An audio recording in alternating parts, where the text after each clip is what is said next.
Okay, and I think we're rolling. Happy October, everyone.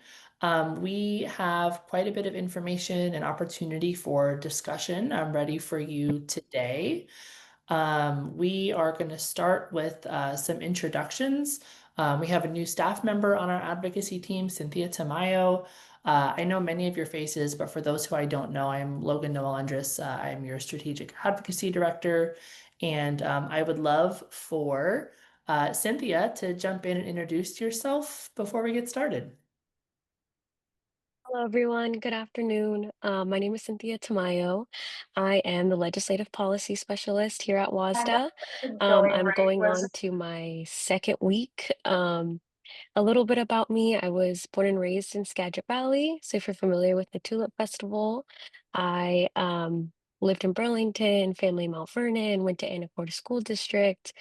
I currently live in Lacey. I moved to Lacey in 2017 to get my undergrad at St. Martin's. I've been part of the state government world. Before this, I was at the Washington State Commission on Hispanic Affairs as the Chief of Operations and Policy. And before that, I was at the Washington State Student Achievement Council. And so it's a pleasure to be here. And I'm really excited to be in the space with all of you. Thanks, Cynthia. We're really excited to have you on our team and have you bring all of your wealth of legislative experience and policy knowledge to education and to school directors. A lot of the folks on this call you'll get to interact with pretty frequently, which is really great. We love this space. Okay, just a quick overview at how we're going to spend the next 55 minutes or so. Do a quick year-round advocacy check-in, share a little bit about where we are with the status of General Assembly, share some of the results that we've gotten from our member evaluation, and some next steps. And then we have some content for you today to help prepare for legislative session, including a couple different opportunities for discussion. So thanks for coming ready to engage today. We like to put this up on the slide deck every month just to remind you again that year-round advocacy happens all the time. And right now we're sort of right there in between the late September and the October bucket in terms of what we're doing as school boards. Many of you participated in the General Assembly just a couple of weeks ago on September 20th, which was lovely. We had over 130 districts participate with us this year, and you are all in the midst of identifying recommendations for legislative priorities for WSDA that the legislative committee will take up here in just a couple of weeks at the end of October. Just want to remind you where you are in that cycle as we get ready for the legislative session. A couple of highlights that we wanted to share with you around General Assembly. The feedback that you're seeing on the screen here are some common high-level themes that we saw from the members that completed our evaluation afterwards. A couple of things I would note for you is that we had 136 districts represented, with 21% of attendees being first-time attendees. I'm really excited to see that. The membership amended the bylaws, adopted one new position, and made some amendments, and really spent a lot of their effort consolidating some of our legislative positions, which, based on conversations this group has had, I think will make it much easier for you all to prioritize some of the positions with them being consolidated. We generally heard from members that the event was efficient, that the tech and the virtual format worked really well. Members appreciated the opportunity for civil and respectful discussion, and that the presentation and support materials were generally helpful. And some opportunities that were recommended to us for us to consider for future years is just more of a year-round communication mechanism for all things General Assembly to help people get more familiar with sort of the concept and what it is. Additionally, thinking about potential hybrid regional participation opportunities. So we're going to take that into some consideration and think about what we can do there, and then provide some additional tech navigation resources. So just wanted to pull these themes out for you to see and let you know that we did have quite a few members respond to us via our evaluation, and we're very happy about that. So what's next with General Assembly? Submit recommendations for legislative priorities. Many of your districts on the call have already completed this. If you're one of those, thank you very much. If your district has not yet submitted recommendations, we extended the window by which you can do that and through this Thursday, October 16th at midnight. Again, every district in the state, regardless of whether or not you participated at General Assembly, can submit recommendations for their top legislative positions out of our existing catalog. And you have until this Thursday to do that. If you're having any trouble finding the mechanism to submit those priorities, you can reach out to Cynthia and I anytime. We're happy to help you find the link. And if you're like, where is that link? It would have come to either board chairs or legislative representatives on boards. Many of you fill one or both of those roles on your board, so you should have that in email. And if you don't hesitate to reach out to us. We're happy to help get that to you. And just a couple more points around legislative prioritization, just letting you know sort of what's next and what the process looks like.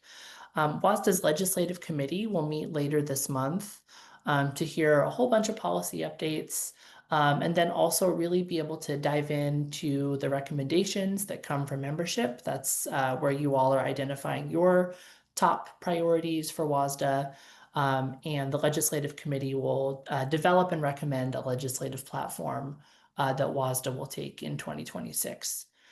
Following that, our board of directors will meet just a couple days later, actually, to review and ultimately approve the platform that does go through our board of directors. And then after that happens, we'll be sort of right at the end of October, bleeding into November.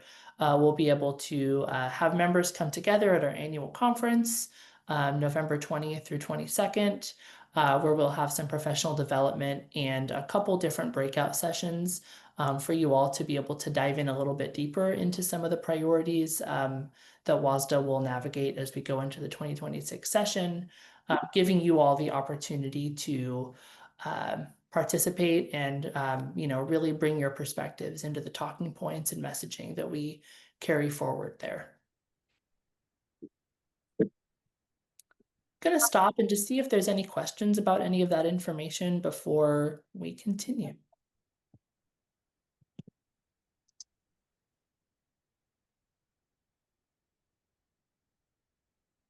Okay, great. We have a couple of slides for you about the 2026 legislative session and what we know so far. As of today, we are just 90 days away from the legislative session. We will start January 12th, 2026. We are not that far away. 90 days feels like a long time, and it also feels like we're going to be saying happy first day of session tomorrow. Just a little bit of context, this upcoming session will be a short session, meaning it's just 60 days long. We'll start January 12th and end March 12th. And the legislature, as many of you know, generally operates in 2-year cycles called a biennium. And our short sessions are the second year of a biennium, generally existing for the purpose of course corrections, identifying things that they might have passed last session that may not be working, filling holes in the budget, that kind of thing. What we're hearing generally, as many of you have seen in written updates from us over the past couple months and weeks, is that we will just sort of be seeing and experiencing ongoing budget constraints and possible cuts across all sectors, not just education. In general, we're hearing that sort of the high level focus of our legislature right now is generally around public safety, healthcare, and then sort of federal impacts and really just making sure to balance the budget at the state level. Some of the known education issues that we're aware of that our partners are sort of working on and legislators are working on is potential funding increases around MSOC. That's the materials, supplies, and operating cost budget for your districts. That is one part of what much of the education community pushed last year called the Big Three. MSOC is getting a lot of attention amongst our legislators right now.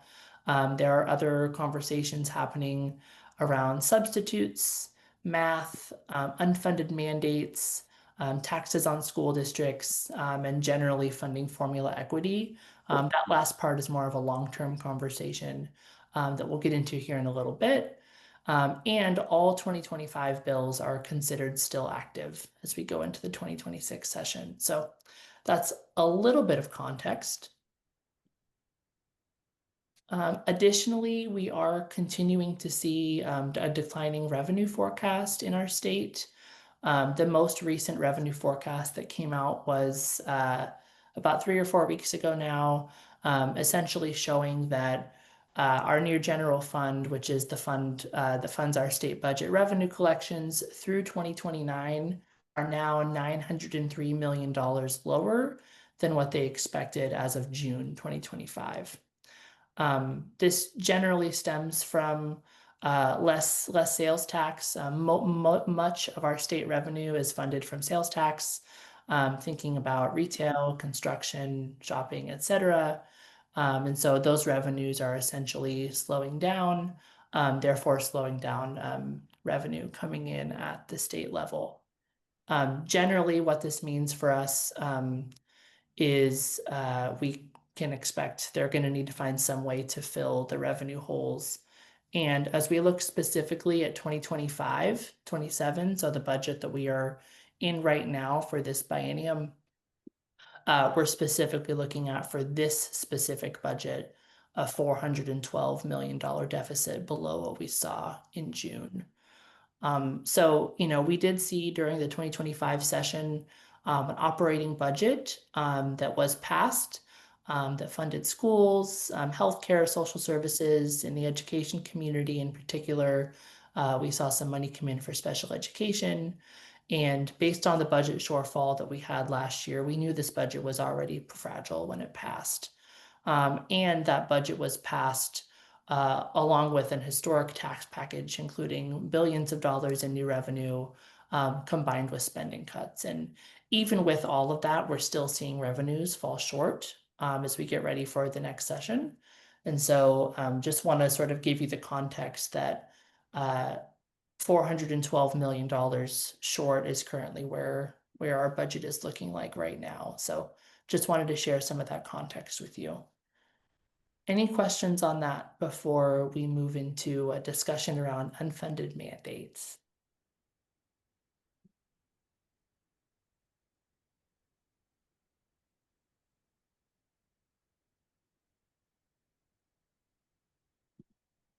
Okay. Thanks for listening, y'all. Sorry to be the bearer of bad news as we get ready for session. I know it's tough. Part of what our lawmakers are talking about right now are essentially thinking about where the state is with its budget and knowing that when we think about revenue, they've essentially got holes to fill, not necessarily funding to give out. They're starting to ask us questions about, you know, what types of unfunded mandates could they make more flexible or potentially soften or remove as a way to offer some sort of relief to school districts? That question keeps coming to us at WSSDA quite a bit, and I thought that'd be an interesting conversation to bring to you all to see if you have any ideas or recommendations as to how we might navigate that. I wanted to show this slide on the screen. Shout out to Tom Ahern. He's an attorney at Foster Garvey, was one of the main attorneys behind the McCleary case. And I was on a meeting recently, along with some of you, I think, with the Rural Education Center, where he was talking about unfunded mandates and brought this slide forward. Essentially showing us that in order for something to truly be identified as an unfunded mandate, it has to check 5 boxes. Each of those here are highlighted on the screen. So first of all, an unfunded mandate has to be a new cost and that was imposed after July 1st, 1995. Unfunded mandates or things that we claim to be in that space must be imposed by the legislature. So for example, if there is a program or an activity that's imposed by, say, OSPI or Department of Commerce or the federal government, in this space, those would not count. Unfunded mandates are required and imposed by the legislature. Additionally, as we look at the purple or pink box, we see that unfunded mandates must be new programs or existing programs with increased level of services to count as an unfunded mandate. It must be directed towards any political subdivision of the state. That's a very easy one for us to check off, as that very directly implies to school districts. Is that is you, so that yellow box you can sort of always check. And then the green box here, in general, especially as we think about unfunded mandates and sort of legal claims, it's always good to have numbers around what the costs of our unfunded mandates would be. A good piece of data to have as we're considering this topic. So we're about to put you all into breakout rooms to just consider what ideas might come to mind from you in terms of things we might put forward to our legislative partners as to things they might be able to provide some flexibility on for us this year. To get your brains thinking, some of the ideas and categories that we've heard so far from our partners are things that might reduce duplication or simplify the administration of existing laws for you at the local level. Simplifying and streamlining reports and reporting. We know that you all do a lot of that. Some opportunities to potentially limit public records requests. That could be things like creating a space where public records requests for a district could be limited to the media and taxpayers or parents in your individual district, as an example. Also thinking about mandates that might be excessively prescriptive or burdensome, and then in general, any other flexibility or waivers to authority that could be helpful for you. So what I'm hoping we can do is spend, just looking at the time here, it's 12:17.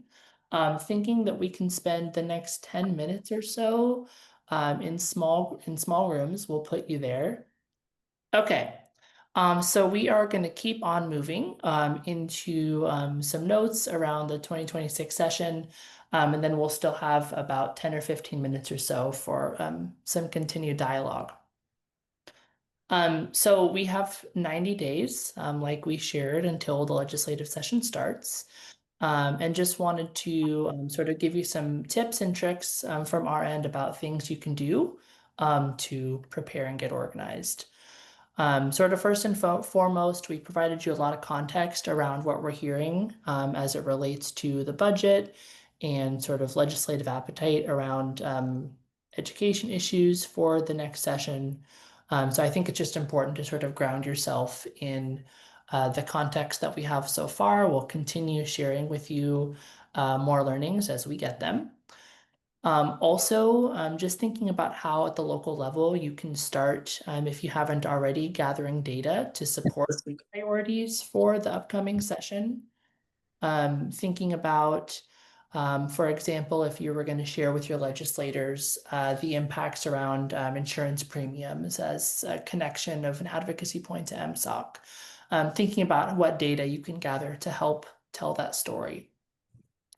Additionally, legislative work tends to be all about relationships in a lot of ways. And so would encourage you to consider sending emails to your legislators anytime, actually, as early as like right now, to share some of your district's priorities for the upcoming session. And WSSDA's, if you're so willing, as they'll be out in the next couple of weeks.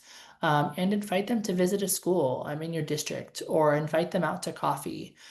Just figure out how you might be able to have a conversation with them ahead of session to say, hey, I'm a constituent in your district. I'm a member of the school board in, insert school district here, and would love to talk with you about some of the priorities that we see for 2026 and some of the impacts that we're seeing on our students and on our districts. In our legislative impact toolkit, the document that this group has been reviewing for the last 3 or 4 months now, on page 48, you will find a plethora of email templates that will support you in either helping to just introduce yourself and build a connection, invite them to visit a school or to a school board meeting, and lots of other things. So I would encourage you to check out those templates in case those are helpful for you. And then, of course, continue to engage with us to learn about some of the statewide priorities that'll be coming out from WSSDA here in the next couple of weeks, informed by you all, and to stay informed with resources to engage.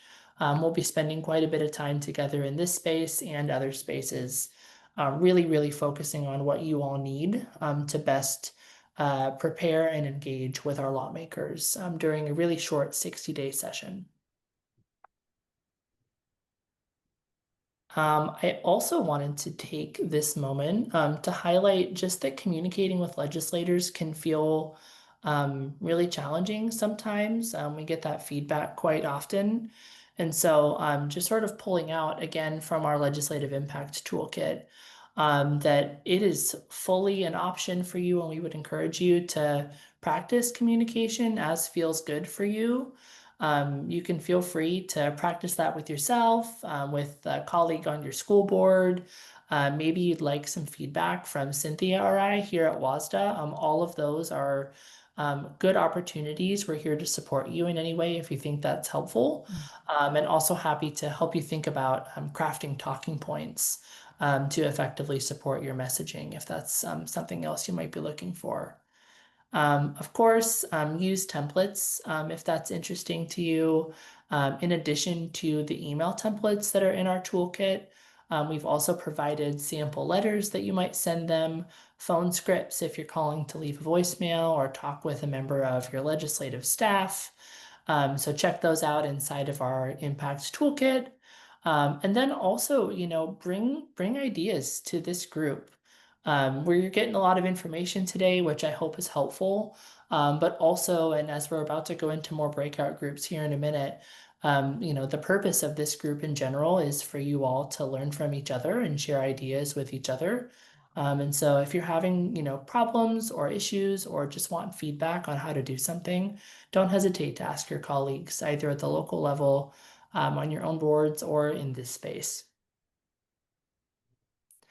Additionally, some more resources that you will get leading up to session, of course, is our WSDA priorities. I know I've been talking about those a lot, so I won't overburden that comment.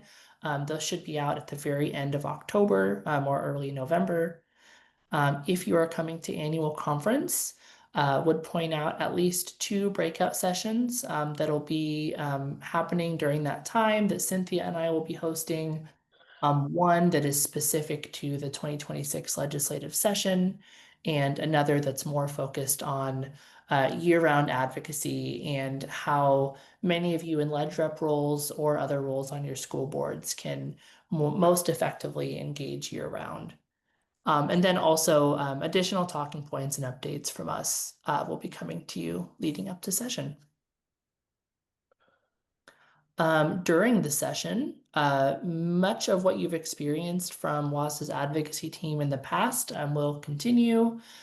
You can fully still plan to count on in session. That's our written weekly legislative update, as well as in session live. That is our webinar weekly update. We've gotten lots of feedback that both of those are very, very helpful. So you can totally still count on those. Additionally, from Cynthia and I, you can count on bill analysis and bill tracking. Of course, there are lots of bills that continue to move through the legislature. And so we really try to create a hub for some of that tracking and analysis for you. We will continue to send action alerts out via email, social media, and lots of other new ways that we're thinking about to let you know when bills or public hearings are coming up that we really would encourage you to weigh in on. We'll be sending some individualized messaging in that way. And then also this group will continue to have space throughout the legislative session. It may or may not be on Tuesdays at noon. We sort of need to figure out like what our legislative calendar looks like. But in some way, shape, or form, this space will continue to exist for you all to participate outside of all of the other legislative spaces. And then one other thing that I would share with you is that legislative conference for 2026 is happening. Registration is open now. And I will drop the link for that into the chat. You can also find it on WASDA's website. This conference is something that we've done annually for many years in partnership with WASA, the Superintendent's Association, and WASBO, the School Business Officer Association. This conference will be held at the Hilton Seattle Airport, the same location as last year, on January 9th and 10th, just ahead of the legislative session. So just wanted to make sure this was on your radar and let you know that registration opened up for that, about 10 days or so ago. And I'll make sure you get that link in chat. Okay. It is 12:42. We are right on time with where I was hoping we'd be right now, which makes me really happy. We are going to ask you to step into some breakout rooms again.